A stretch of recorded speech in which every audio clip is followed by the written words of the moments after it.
Hi ಎಲ್ಲರಿಗೂ ನಮಸ್ತೆ. ನಾನು ನಿಮ್ಮ ಆಶಾ ಚಂದ್ರ ಭಟ್. ಆಶಾ ನಳ ಪಾಕಕ್ಕೆ ನಿಮಗೆಲ್ಲರಿಗೂ ಸ್ವಾಗತ. ಇವತ್ತು ನಾವು ಬೀಜದ ಹಣ್ಣು ಅಥವಾ ಗೇರು ಹಣ್ಣು ಅಂತ ನಾವೇನು ಹೇಳ್ತೇವೆ, ಅದರಿಂದ ಒಂದು ಹಲ್ವಾವನ್ನು ಹೇಗೆ ಮಾಡ್ಬೋದು ಅಂತ ಹೇಳೋದನ್ನು ತೋರಿಸ್ಕೊಡ್ತಾ ಇದ್ದೇವೆ. ಬನ್ನಿ ಸ್ನೇಹಿತರೆ, ಈಗ ಅದನ್ನು ಹೇಗೆ ಮಾಡೋದು ಅಂತೇಳಿ ನೋಡುವ. ಕೊನೆಗೂ ಮಂಗಗಳಿಂದ ನನಗೆ ಒಂದಷ್ಟು ಗೇರು ಹಣ್ಣು ಉಳಿದು ಸಿಕ್ಕಿತು. ಇಷ್ಟರವರೆಗೆ ನನಗೆ ಒಂದೇ ಒಂದು ಗೇರು ಹಣ್ಣು ಸಿಗಲಿಲ್ಲ. ಇವತ್ತೊಂದು 10-15 ಸಿಕ್ಕಿದೆ. ಇದನ್ನೊಂದು ಹಲ್ವಾ ಮಾಡಬೇಕು ಅಂತ ಉಂಟು ನನಗೆ. ಎಲ್ಲರೂ ಮಾಡಿ ಹಾಕ್ತಾ ಇದ್ದಾರೆ. ಎಲ್ಲರೂ ನನಗೆ ರಿಕ್ವೆಸ್ಟ್ ಮಾಡ್ತಾ ಇದ್ದಾರೆ, ಗೇರು ಹಣ್ಣಿನ ಹಲ್ವಾ ಹಾಕು, ಗೇರು ಹಣ್ಣಿನ ಹಲ್ವಾ ಹಾಕು ಅಂತೇಳಿ. ಅದಕ್ಕೋಸ್ಕರ ಮಾಡ್ತಾ ಇದ್ದೇನೆ. ಇವತ್ತಿದನ್ನು ಫಸ್ಟಿಗೆ ಚೆನ್ನಾಗಿ ತೊಳ್ಕೊಂಡು ಈಗ ಕಟ್ ಮಾಡಿಕೊಳ್ಳುವ. ಇದನ್ನು ಹಣ್ಣಿನ 2 ಸೈಡ್ ಕೂಡ ಕಟ್ ಮಾಡಿಕೊಳ್ಬೇಕು. ಹಾಗೆಯೇ ಹುಳ ಏನಾದ್ರು ಉಂಟಾ ಅಂತೇಳಿ ಚೆಕ್ ಮಾಡಿಕೊಳ್ಬೇಕು. ಚೆಕ್ ಮಾಡಿ ಅದನ್ನು ನೀಟಾಗಿ ನಮಗೆ ಎಷ್ಟು ದೊಡ್ಡ ತುಂಡು ಬೇಕು ಅಷ್ಟು ದೊಡ್ಡ ತುಂಡುಗಳನ್ನಾಗಿ ಮಾಡಿಕೊಂಡು ಅದನ್ನು ಮಿಕ್ಸಿ ಜಾರಿಗೆ ಹಾಕ್ಕೊಳ್ಳುವ. ಇದಕ್ಕೀಗ ನೀರೆಲ್ಲ ಎಂತ ಹಾಕದೆ ಹಾಗೇನೆ ಕಡಿದುಕೊಳ್ಳುವ. ಅದಕ್ಕೆ ನಾನೊಂದು ಅರ್ಧ ಕಪ್ಪಿನಷ್ಟು ಜೋಳದ ಹುಡಿ ಹಾಕ್ಕೊಳ್ತೇನೆ. ಅದನ್ನು ಫಸ್ಟಿಗೆ ಡ್ರೈ ಫ್ರೈ ಮಾಡಿಕೊಳ್ಳುವ. ಕಾರ್ನಲ್ಲ, ಇದು ರೊಟ್ಟಿ ಮಾಡುವಂತಹ ಜೋಳದ ಹುಡಿ. ಗೇರು ಹಣ್ಣು ಬಹಳನೇ ಆರೋಗ್ಯಕ್ಕೆ ಒಳ್ಳೆಯದದು. ಅದರಲ್ಲಿ ಎಲ್ಲ ವೈಟಮಿನ್ಸ್ ಮತ್ತು ಮಿನರಲ್ಸ್ ಎಲ್ಲ ಕೂಡ ಇದೆ. ಅದರಲ್ಲಿ ಆರೋಗ್ಯಕ್ಕೆ ತುಂಬ ಹೆಲ್ತ್ ಬೆನಿಫಿಟ್ಸ್ ಇದೆ. ಆದರೆ ಯಾರಿಗೆ ಕೂಡ ಗೇರು ಹಣ್ಣು ಇಷ್ಟ ಆಗೋದಿಲ್ಲ. ಹಾಗಾಗಿ ಈ ರೀತಿಯೆಲ್ಲ ಮಾಡಿ ಕೂಡ ನಮಗೆ ತಿನ್ನಿಸ್ಬೋದು. ತುಂಬ ಫ್ರೈ ಮಾಡಬೇಕಾದೇನಿಲ್ಲ, ಒಂದು ಸ್ವಲ್ಪ ಪರಿಮಳ ಬಂದರೆ ಸಾಕು, ಅಥವಾ ಒಂಚೂರು ಕಲರ್ ಚೇಂಜ್ ಆದರೆ ಸಾಕಿದು. ತುಪ್ಪ ಎಲ್ಲ ಏನು ಹಾಕಲಿಲ್ಲ, ನಾನು ಹಾಗೆ ಫ್ರೈ ಮಾಡ್ತಾ ಇದ್ದೇನೆ. ಇದನ್ನು ಸಣ್ಣ ಉರಿಯಲ್ಲೇ ಫ್ರೈ ಮಾಡಿ. ಇದರ ಬದಲು ನೀವು ಗೋಧಿ ಹುಡಿ ಹಾಕ್ಕೊಳ್ಬೋದು, ಇಲ್ಲ ಅವಲಕ್ಕಿ ಹಾಕ್ಕೊಳ್ಬೋದು, ಇಲ್ಲ ಕಾರ್ನ್ ಫ್ಲೋರ್ ಕೂಡ ಹಾಕ್ಕೊಳ್ಬೋದು. ನಿಮಗೆ ಯಾವುದು ಅವೈಲೇಬಲ್ ಇದೆ ಅದನ್ನು ಹಾಕ್ಕೊಳ್ಬೋದು. ನಾನಿವತ್ತು ಇದನ್ನು ಇನ್ನಷ್ಟು ಹೆಲ್ದಿ ಮಾಡಲಿಕ್ಕೆ ಅಂತೇಳಿ ಜೋಳದ ಹುಡಿ ಹಾಗೂ ಬೆಲ್ಲದಲ್ಲಿ ಮಾಡ್ತಾ ಇದ್ದೇನೆ. ಅದನ್ನು ಸಕ್ಕರೆ ಹಾಕ್ತಾ ಇಲ್ಲ. ಜೋಳದ ಹುಡಿ ಕೂಡ ಆರೋಗ್ಯಕ್ಕೆ ಒಳ್ಳೆಯದು, ಹಾಗೆ ಬೆಲ್ಲ ಕೂಡ. ಇದು ನೋಡಿ, ಇದೀಗ 3-4 ನಿಮಿಷ ಫ್ರೈ ಮಾಡಿದೆ. ಇದೀಗ ಕಲರ್ ಚೇಂಜ್ ಆಗಿ ಪರಿಮಳ ಬರಲಿಕ್ಕೆ ಶುರು ಆಯ್ತು. ಇದು ಸಾಕು, ಇದನ್ನು ಆಫ್ ಮಾಡ್ತೇನೆ ಈಗ. ಇದು ನೋಡಿ, ಬಾಣಲೆ ಇಟ್ಟಿದ್ದೇನೆ ನಾನು, ದಪ್ಪ ತಳದ ಬಾಣಲೆ ಇಟ್ಕೊಂಡಿದ್ದೇನೆ. ಈಗ ಇದನ್ನು ಹಾಕ್ಕೊಳ್ತೇನೆ.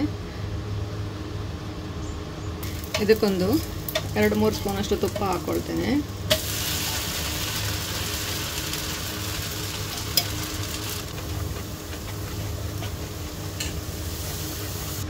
ಇದೀಗ 10 ನಿಮಿಷ ಆಯಿತು ನಾನು ಇದನ್ನು ಫ್ರೈ ಮಾಡ್ತಾ ಇರೋದು. ಇದರಲ್ಲಿರೋ ನೀರಿನ ಅಂಶ ಎಲ್ಲ ಆರಿ ಈಗ ಗೇರು ಹಣ್ಣು ಬೆಂದು ರೆಡಿಯಾಗಿದೆ. ಇದಕ್ಕೀಗ ಈ ಟೈಮಲ್ಲಿ ನಾನು ಸಕ್ಕರೆ ಹಾಕ್ಕೊಳ್ತಾ ಇಲ್ಲ, ಬೆಲ್ಲ ಹಾಕ್ಕೊಳ್ತಾ ಇದ್ದೇನೆ. ಬೆಲ್ಲ ಕೂಡ ಆರೋಗ್ಯಕ್ಕೆ ತುಂಬ ಒಳ್ಳೆಯದು. 1 ಕಪ್ಪಷ್ಟು ಬೆಲ್ಲ ಹಾಕ್ಕೊಳ್ತಾ ಇದ್ದೇನೆ. ಇಲ್ಲಿ ನಾನೊಂದು 12 ಗೇರು ಹಣ್ಣು ಹಾಕ್ಕೊಂಡಿದ್ದೇನೆ. ಅದಕ್ಕೆ 1 ಕಪ್ಪಷ್ಟು ಬೆಲ್ಲ ಹಾಕ್ಕೊಳ್ತಾ ಇದ್ದೇನೆ. ಇದೀಗ ಕರಗಲಿ. ಯಾರಿಗೂ ಇಷ್ಟ ಇಲ್ಲದ ಈ ಗೇರು ಹಣ್ಣಲ್ಲಿ ಬಹಳಷ್ಟು ಆರೋಗ್ಯದ ಅಂಶಗಳು ಉಂಟು. ಕ್ಯಾನ್ಸರ್ ಕೋಶಗಳು ಬೆಳೆಯದಂತೆ ಕೂಡ ಇದು ತಡೆಯುತ್ತದೆ. ಹಾಗೆಯೇ ಹೃದಯಕ್ಕೆ ಸಂಬಂಧಪಟ್ಟ ರೋಗಗಳು ಕೂಡ ಬರದಂತೆ ತಡೆಯುತ್ತದಂತೆ. ಇದು ವಿಟಮಿನ್ ಬಿ ಹಾಗೂ ಪಾಲಿಕ್ ಆ್ಯಸಿಡ್ ಇರುವುದರಿಂದ ಮೆದುಳಿನ ಶಕ್ತಿಗೆ ಕೂಡ ಇದು ಒಳ್ಳೆಯದು, ಮೆಮರಿ ಪವರಿಗೆ ಕೂಡ ಒಳ್ಳೆಯದು. ಇದು ಶುಗರ್ ಇರುವವರಿಗೆ ಸಹ ಇದನ್ನು ತಿಂದರೆ ಸಕ್ಕರೆ ಕಾಯಿಲೆ ಜಾಸ್ತಿ ಆಗೋದಿಲ್ಲ, ಬದಲಿಗೆ ಅದು ಸಕ್ಕರೆ ಅಂಶವನ್ನು ಕಂಟ್ರೋಲಲ್ಲಿ ಇಟ್ಕೊಳ್ತದೆ. ಇದರಲ್ಲಿ ಹೇರಳವಾಗಿ ಕಬ್ಬಿಣದ ಅಂಶ ಇರೋದರಿಂದ ಅನೀಮಿಯಾ ಅಂದರೆ ರಕ್ತ ಕಡಿಮೆ ಆದರೆ ಅದಕ್ಕೆ ಕೂಡ ಇದು ರಕ್ತ ವೃದ್ಧಿ ಆಗಲಿಕ್ಕೆ ಕೂಡ ಇದು ತುಂಬ ಹೆಲ್ಪ್ ಮಾಡ್ತದೆ. ಹಾಗೆಯೇ ಇದು ಫೈಬರ್ ರಿಚ್ ಕೂಡ ಆಗಿರೋದ್ರಿಂದ ಜೀರ್ಣಕ್ರಿಯೆಗೆ ಹಾಗೆ ವೆಯ್ಟ್ ಲಾಸಿಗೆ ಎಲ್ಲದಕ್ಕೆ ಕೂಡ ಇದು ಹೆಲ್ಪ್ ಮಾಡ್ತದೆ. ಆದರೆ ಗೇರು ಹಣ್ಣನ್ನು ನೋಡಿದರೆ ಮಾತ್ರ ಯಾರಿಗೂ ಕೂಡ ಆಗೋದಿಲ್ಲ. ಇದರಲ್ಲಿರುವ ಕ್ಯಾಲ್ಸಿಯಂ, ಮ್ಯಾಗ್ನೀಷಿಯಂ ಹಾಗೂ ಪೊಟ್ಯಾಷಿಯಂ ಅಂಶಗಳು ನಮಗೆ ಮೊನೋಪಾಸ್ ಟೈಮಲ್ಲೆಲ್ಲ ಈ ಮೂಳೆ ಸವೆತ ಉಂಟಾಗ್ತದಲ್ಲ, ಆ ಟೈಮಿಗೆಲ್ಲ ದಿನಕ್ಕೆ 1 ಅಥವಾ 2 ಹಣ್ಣು ತಿನ್ನೋದ್ರಿಂದ ಆ ಪ್ರಾಬ್ಲಮ್ ಬರೋದನ್ನು ತಡಿಬೋದು ಅಂತ ಕೂಡ ಹೇಳ್ತಾರೆ. ಇದರಲ್ಲಿ ಎಲ್ಲ ವಿಟಮಿನ್ಗಳು ಕೂಡ ಇರೋದರಿಂದ ಕಣ್ಣಿಗೆ ಕೂಡ ಇದು ಒಳ್ಳೆಯದು. ಹಾಗೆಯೇ ಈ ನಮ್ಮ ಹೊಟ್ಟೆಯಲ್ಲಿ ಹುಳದ ಪ್ರಾಬ್ಲಮ್ ಇರ್ತದಲ್ಲ, ಸಣ್ಣ ಮಕ್ಕಳಿಗೆಲ್ಲ ಜಾಸ್ತಿ ಇರ್ತದೆ ಅದು, ಅದಕ್ಕೆ ಕೂಡ ದಿನಕ್ಕೆ 1-2 ಹಣ್ಣು ತಿನ್ನೋದ್ರಿಂದ ಅದು ಕೂಡ ನಿವಾರಣೆ ಆಗ್ತದೆ ಅಂತೇಳಿ ಹೇಳ್ತಾರೆ. ಬೆಲ್ಲ ಸಾಧಾರಣ 1 ಎಳೆ ಪಾಕ ಬರುವವರೆಗೆ ಅದನ್ನು ಕಾಯಿಸ್ತಾ ಇರಿ. ಪುನಃ ಒಂದು 5-10 ನಿಮಿಷ ಬೇಕಾಗ್ತದೆ ಬೆಲ್ಲ ಹಾಕಿದ ನಂತರ.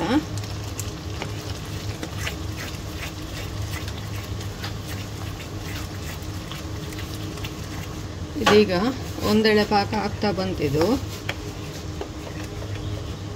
ಇದಕ್ಕೀಗ ನಾವು ಫ್ರೈ ಮಾಡಿ ಇಟ್ಟಂತಹ ಜೋಳದ ಹುಡಿಯನ್ನು ಹಾಕೊಳ್ತಾ ಇದ್ದೇನೆ.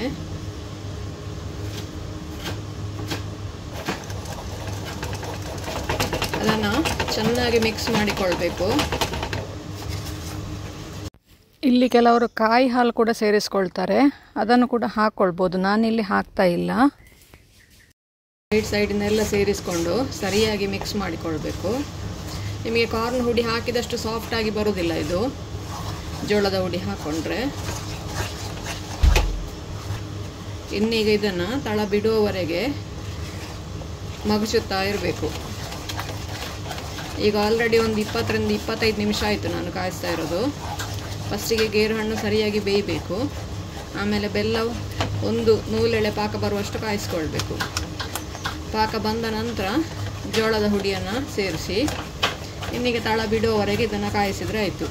ಬೇಕು ಅಂತಾದರೆ ಈ ಹಂತದಲ್ಲಿ 1-2 ಚಮಚ ತುಪ್ಪ ಹಾಕ್ಕೊಳ್ಬೋದು.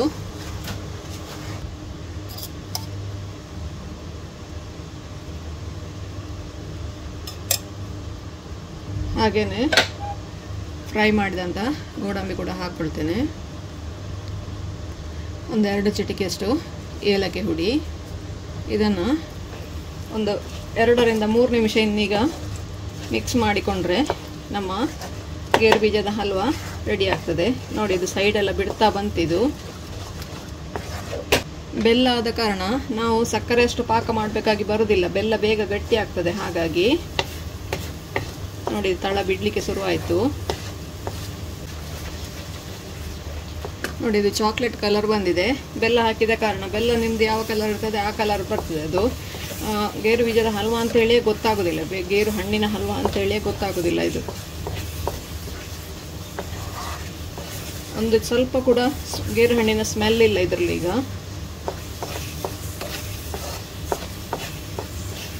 ಇದು ನೋಡಿ, ಇದು ರೆಡಿ ಆಯಿತು. ಇದನ್ನು ತೆಗೆಯುವ ಈಗ. ನೋಡಿ, ತಳ ಬಿಟ್ಟು ಬರ್ತಾ ಇದೆ ಇದು. ಇನ್ನಿದನ್ನೇ ಕಾಯಿಸ್ತಾ ಕೂತ್ರೆ ಇದು ಗಟ್ಟಿ ಆಗ್ತದೆ. ಇದನ್ನು ಈಗ ನೋಡಿ ಹಾಕ್ಕೊಳ್ತೇನೆ.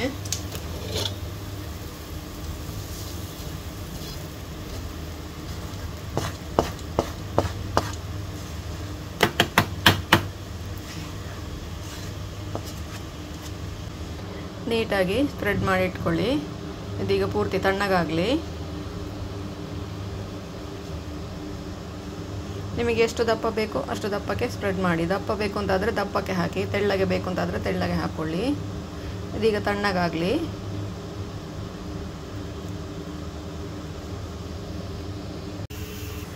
ನಮ್ಮ ಗೇರು ಬೀಜದ ಹಣ್ಣಿನ ಹಲ್ವಾ ರೆಡಿ ಆಯಿತು.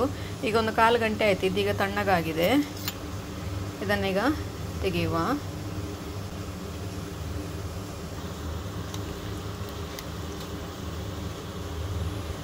ನೋಡಿ, ರುಚಿಯಾದ ಗೇರು ಬೀಜದ ಹಣ್ಣಿನ ಹಲ್ವಾ ರೆಡಿ ಆಯಿತು. ಮೇಲಿಂದ ನಿಮಗೆ ಬೇಕು ಅಂತಾದರೆ ಡ್ರೈ ಫ್ರೂಟ್ಸ್ ಹಾಕ್ಕೊಳ್ಬೋದು. ನಾನಿಲ್ಲಿ ಸ್ವಲ್ಪ ಬಾದಾಮಿ ಹಾಗೂ ಗೋಡಂಬಿ ಹಾಕ್ಕೊಂಡಿದ್ದೇನೆ. ಗೋಡಂಬಿ ಆಲ್ರೆಡಿ ತುಪ್ಪದಲ್ಲಿ ಹುರಿದು ಅದಕ್ಕೆ ಹಾಕಿದ್ದೇನೆ. ಮೇಲಿಂದ ಡೆಕೋರೇಷನ್ಗೆ ಒಂದು ಸ್ವಲ್ಪ ಗೋಡಂಬಿ ಹಾಗೂ ಬಾದಾಮಿ ಹಾಕ್ಕೊಂಡಿದ್ದೇನೆ. ನೀವು ಕೂಡ ಒಮ್ಮೆ ಈ ಸೀಸನಲ್ಲಿ ಖಂಡಿತ ಇದನ್ನು ಟ್ರೈ ಮಾಡಿ ನೋಡಿ. ಹೇಗಾಯಿತು ಅಂತೇಳಿ ನಮಗೆ ಕಮೆಂಟ್ ಮೂಲಕ ತಿಳಿಸಿ. ಲೈಕ್ ಕೊಟ್ಟು ಶೇರ್ ಮಾಡಿ. ನೀವಿನ್ನೂ ನಮ್ಮ ಚಾನಲನ್ನು ಸಬ್ಸ್ಕ್ರೈಬ್ ಮಾಡ್ಕೊಳ್ಳಿಲ್ಲ, ಸಬ್ಸ್ಕ್ರೈಬ್ ಮಾಡಿಕೊಂಡು ಪಕ್ಕದಲ್ಲೇ ಇರುವ ಬೆಲ್ ಐಕಾನನ್ನು ಒತ್ತಿ ನಮ್ಮನ್ನು ಸಪೋರ್ಟ್ ಮಾಡಿ.